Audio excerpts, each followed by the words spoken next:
Hi, welcome to Hecate's Crossing. Now, I have been using the Fairy Lights Tarot for quite a while.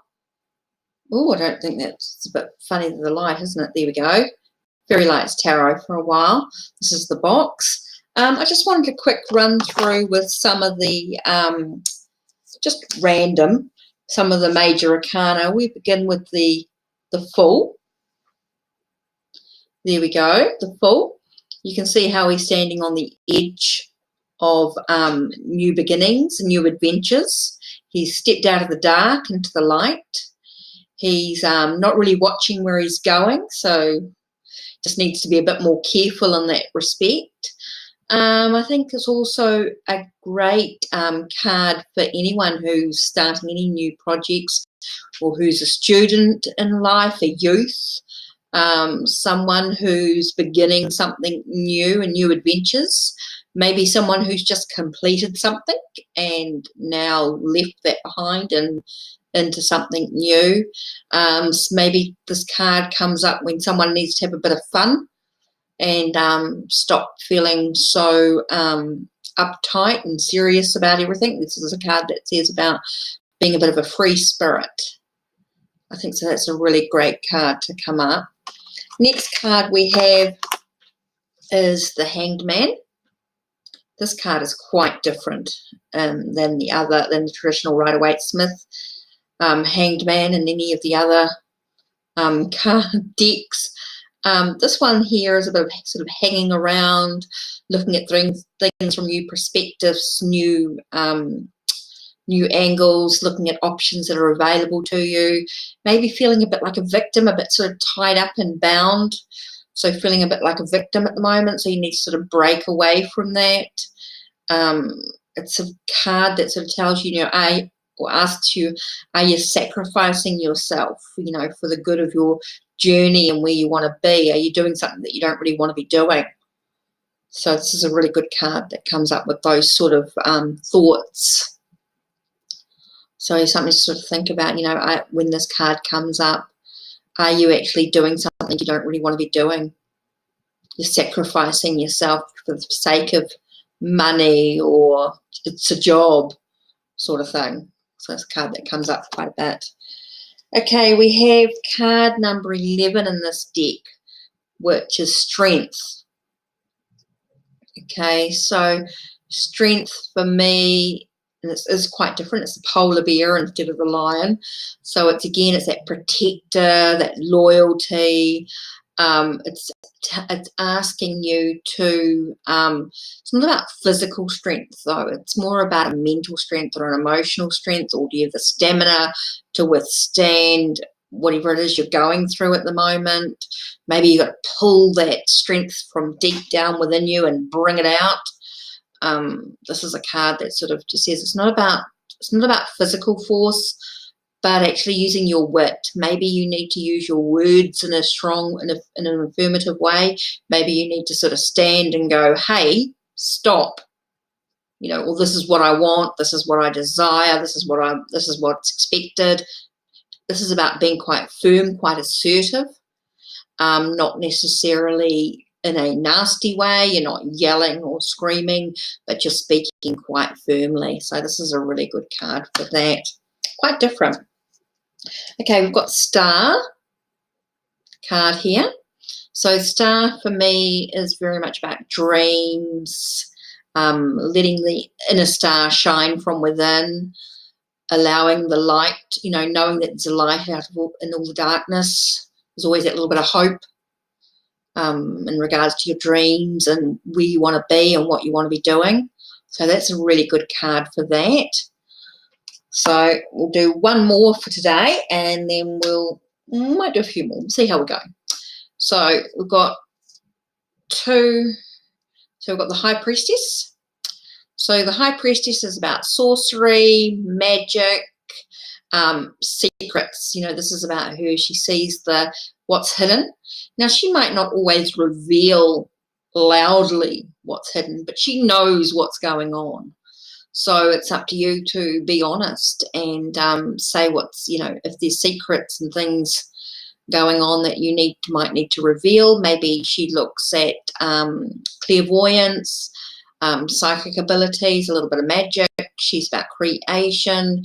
She's about sexuality. You know, she's a very sexy, sort of youthful woman, maybe in a way. Or she, depending on what deck, some of the decks do show sometimes a bit of a sort of an older, sort of wiser woman.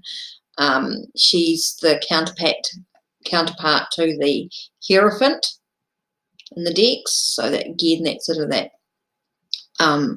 magic and the faith and beliefs. So I love this. I love this card. I love the green. It talks a lot about healing, a lot of healing, a lot of purification going on. So a lot of healing happening in that card. Oops, then we've got the World. Now, for me, the World card is very much about endings. You're saying farewell to something. It's the end of a cycle, end of a stage. You're really sort of moving on. Maybe you're moving on from a job or moving on from a place or a person, and you're really sort of, you've learned a lot of stuff going on, and you've made the decision to walk away or walk towards something new. But this is sort of quite major. This is a major walking away and major changes, major end of cycle. You finished an exam and it's celebration, it's success, you know, but now you've actually achieved something. Now you're ready for the new stages in your life, the new cycle coming up. So that's quite cool. Okay, we've got card number 14. Okay, this is the Temperance. Oh, that's very different, isn't it? So the Temperance card. Temperance card for me is a little bit about a little bit of indulgence, a little bit of pampering.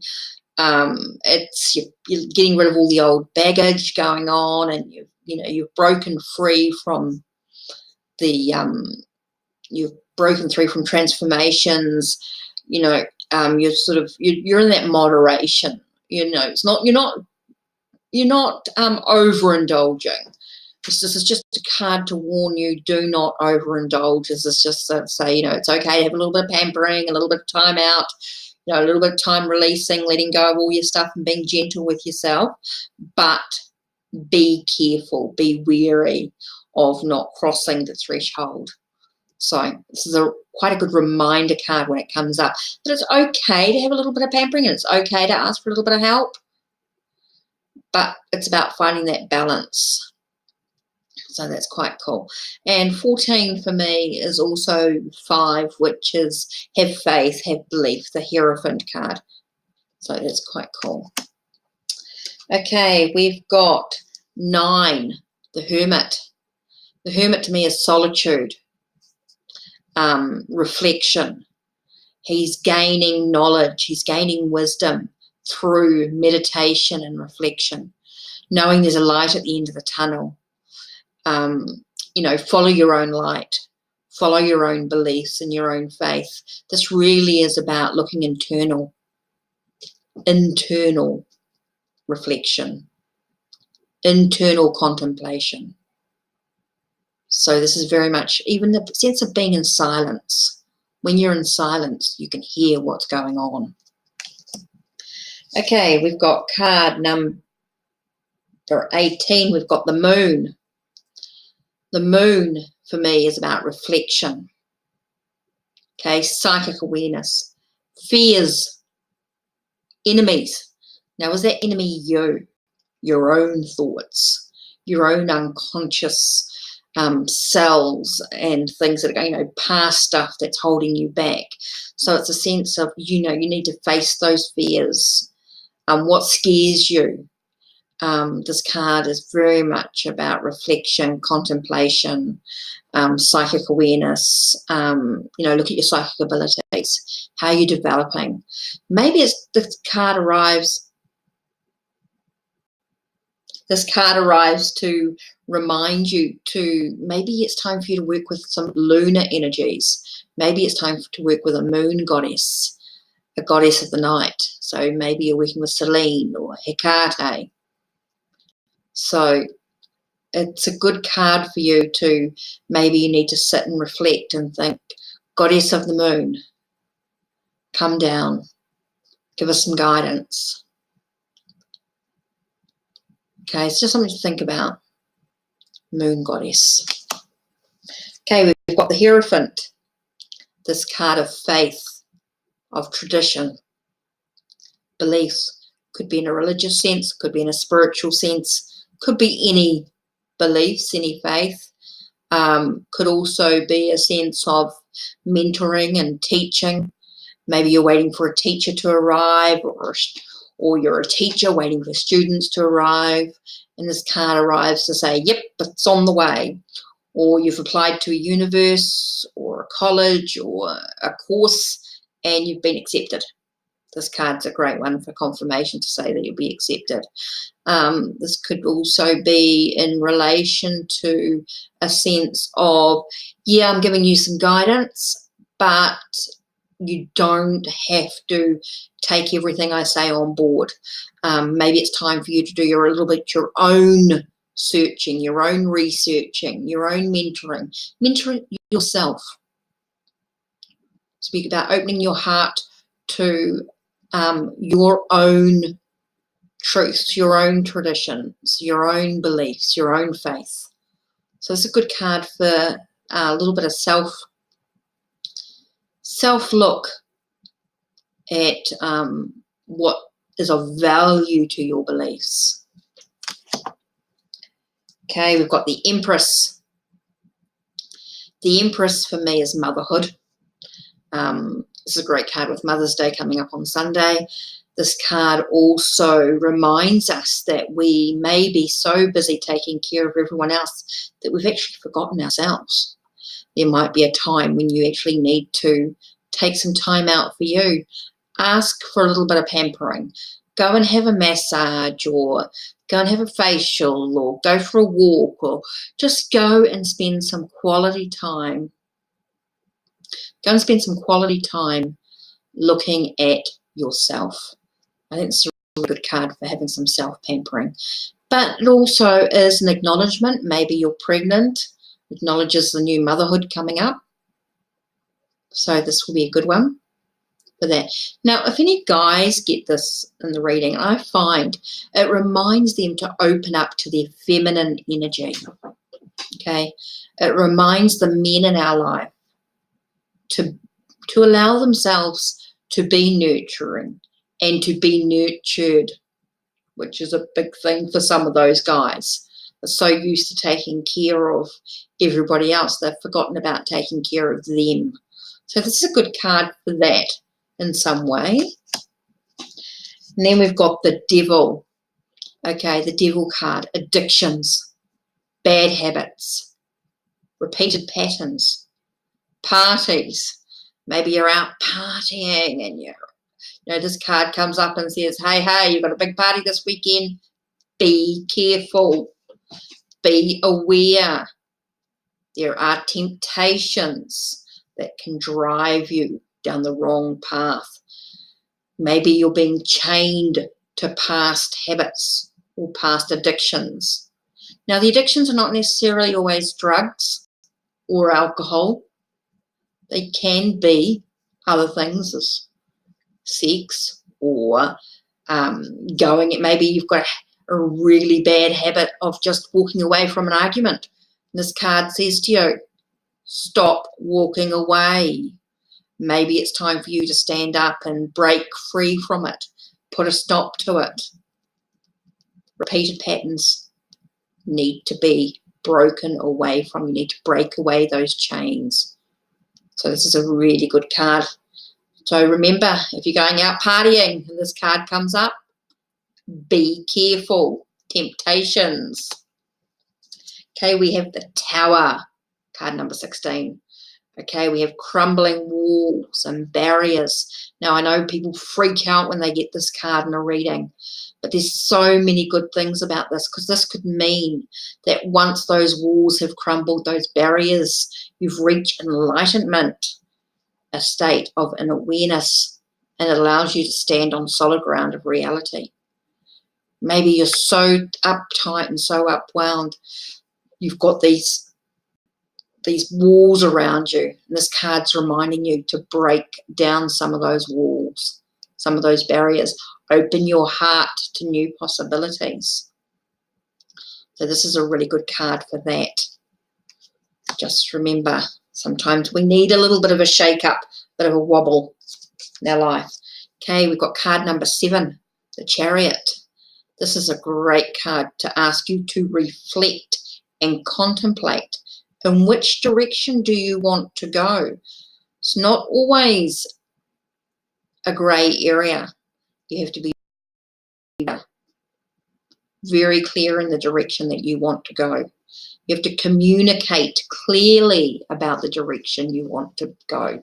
You need to make sure there's no obstacles or no blockages in the way. You need to make sure you are very clear about the direction you need to go in so that you can achieve your goals, your dreams, so you can move without any obstacles. You've got total clarity. Now we have card number 8, which is the Justice card in this. Justice, legalities. Maybe it's a sense of the truth being revealed and the consequences. Okay, this could be about an institute that holds you prison, or it could be a mindset that holds you prison.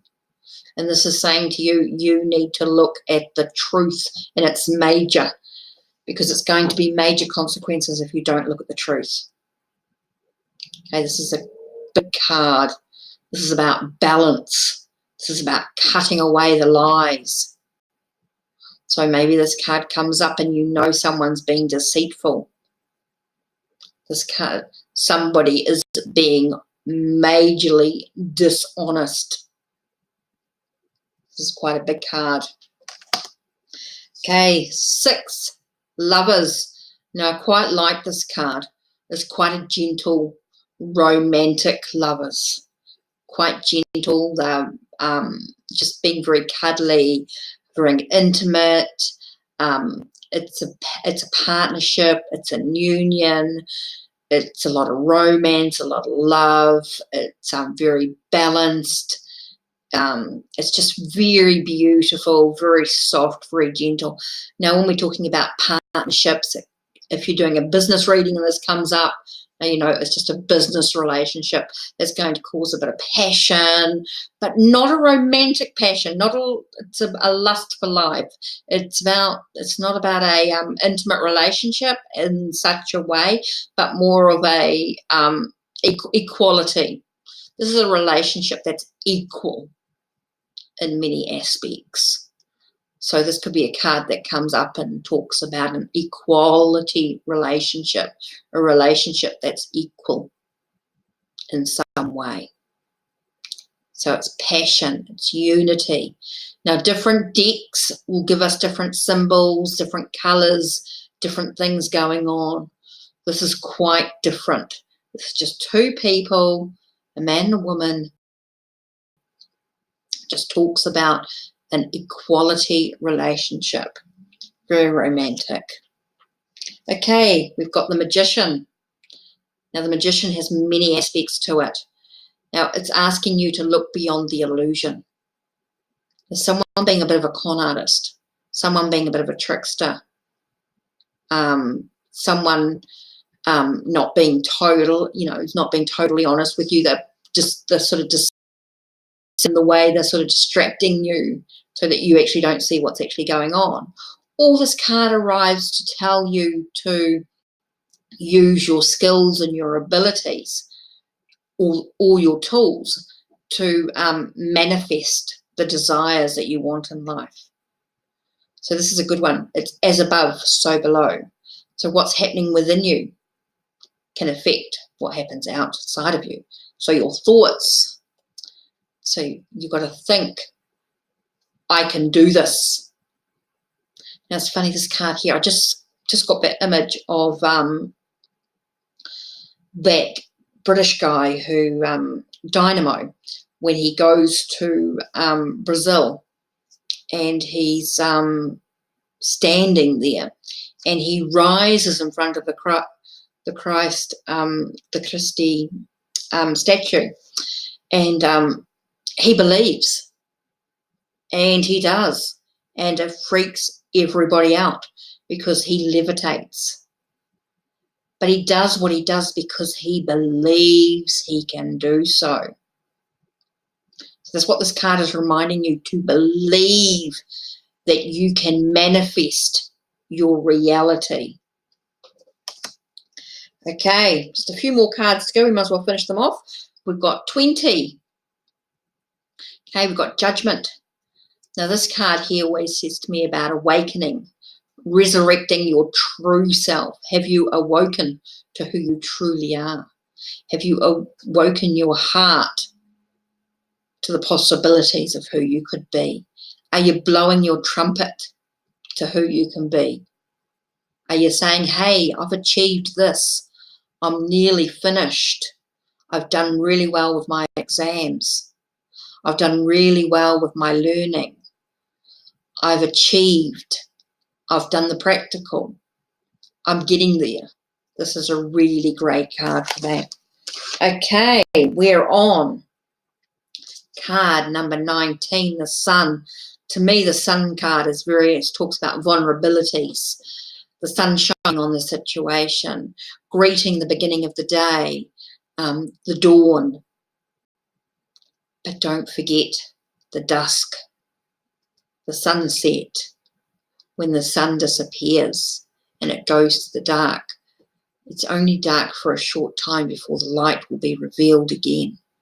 So even though we've moved through this darkness and we've moved into the light, there is a need to actually face your shadow self and bring that shadow self into the light. So there's a sense of things happening in divine timing. Things happen as they should, when they should, when it comes to choices that you have made.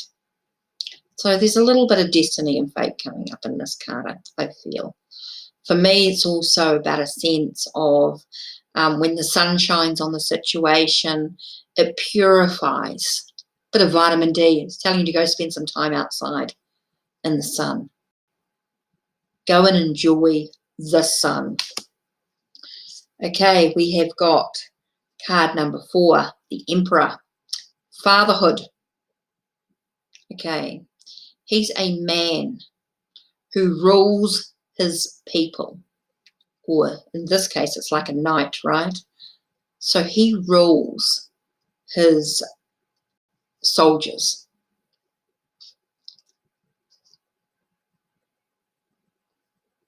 He's a man who gives advice. He's in charge, in control. He could be a boss, a manager, a supervisor. He's somebody who's there, caring, but he's also firm and assertive. There is a softer side to him, but there's also a very rough side to him. So there's a bit of a two-way, I want to say Gemini sort of person, really, in a way. It's like two sides to the one. So yes, he's firm and he's quite assertive, but when you need him, he will be there for you. So that's what I feel this man is. Okay, we've got Death, card number 13. Okay, this card to me is very much about purification. It's very much about transformation. So you're clearing away all the old debris. You've been in this cocoon, you've been in this darkness, this endings of life, and you're ready to reburst out. So you're ready to transform into something new, something different.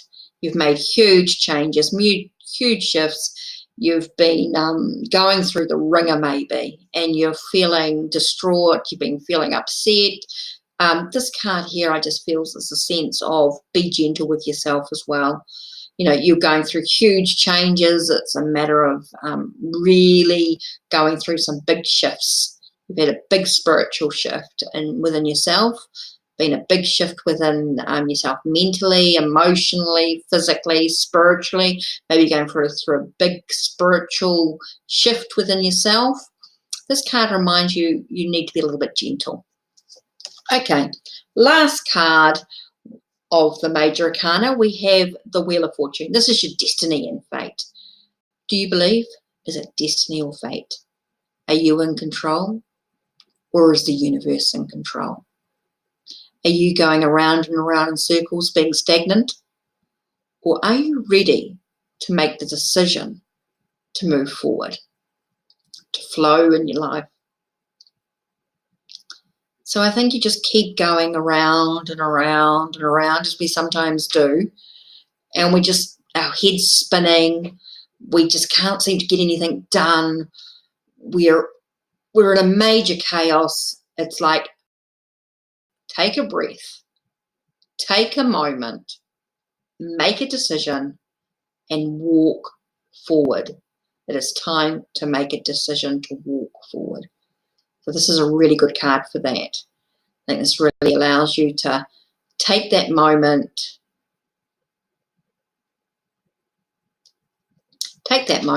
to take a breath. You're halfway there and you're ready to move forward. So I think that's explored 22 cards in the Fairy Light Tarot. It's given you a little bit of instruction on some of those major arcana cards, some very brief. There's a whole lot more to it, depending on what deck you use, of course. You can look at colour, you look at greens for healing, your lower chakras, your orange and your red. Your red for your base, your vitality, your energy, your orange for identity and sexuality, your yellow for your digestive system, how you digest experiences in life, your greens and pinks are your hearts, your blue for your throat, your dark blue or your purple for your third eye, your dark purple and your white for your crown. You've got your black for negativity, maybe a sense of earth for your browns. There's so much more. There's your numbers you can do a whole lot more with. 1's for new beginnings, 2's for decisions, 3 for expansion and growth, etc. So that's just a little bit of a starting point for the next video. Maybe we can start a bit more focused. But don't forget to check out my blog, Hecate's Crossing. Instagram, Hecate's Crossing, but with an X. Hecate's with an X-I-N-G. You've got Twitter, Hecate's Crossing again, at RevVesta. You've got, of course, you'll find me on Pinterest as well, not much, but I am there at Hecate's Crossing. Everything's always under Hecate's Crossing, so you'll always find me there. Anyway, take care. Thanks for listening to the introduction to the Fairy Lights Tarot Major Arcana. Nearly 30 minutes, 30-minute video, so there's plenty of info there for you. Maybe just to get started, if you're just learning a little bit of tarot and you've just got the deck and you're sort of looking at it and you're confused by the book. I actually found the book a little bit confusing. I put the book aside and just went back to my old memories, and everything sort of flipped into place with the readings and things for it. So yeah, I think it's a sense of, when you're working with tarot, is about trusting yourself, trusting your own abilities. What do you see? Yeah, there's some basic keywords which I've given you, but it's all about what do the cards mean for you. Take your journal, write down the information that is relevant to you, discard the rest, that's fine. Go and check out my blog, like I said, Hecate's Crossing. Post on Instagram and Twitter. You'll find loads and loads of posts with different cards, different decks, different spreads, information galore. So take care, and end of the evening for me, nearly 11 o'clock. Anyway, take care, blessed be.